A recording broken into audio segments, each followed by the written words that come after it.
Alicia, that's right. Sadly, it's a very familiar story. Natalie Banky was supposed to get married right here at the Great Oaks Country Club in Rochester Hills in November. Of course, that didn't happen due to COVID. Now her wedding tentatively on the books right here for May 21st. But she is still a little concerned because in order for this venue to accommodate all the guests she's planning on, these restrictions need to loosen even further.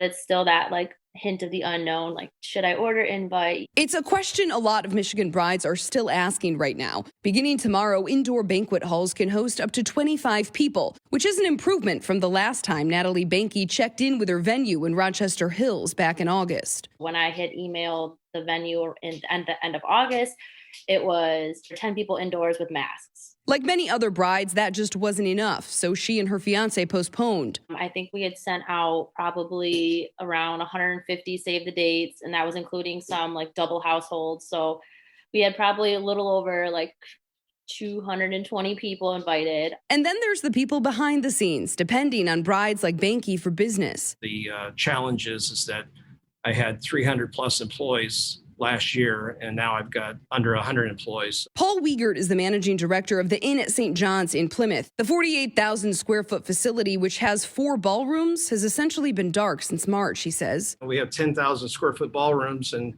we can only have 25 people in there yet, and the restaurants are now open at 50%, which is great for the restaurants. Wiegert believes that 50% capacity should be allotted to banquet centers too, given the square footage venues like his can accommodate. Until then, he says these loosened rules are a good sign, but it's not really even a patch for his business. You got a lot of brides that put off their weddings from last year to this year, and they still can't, they're not going to have a wedding for 25 people. As for Natalie, whose wedding is still on, it's hard not to get your hopes up. And with these loosened restrictions, I'm feeling more hopeful, but I'm still a little wary.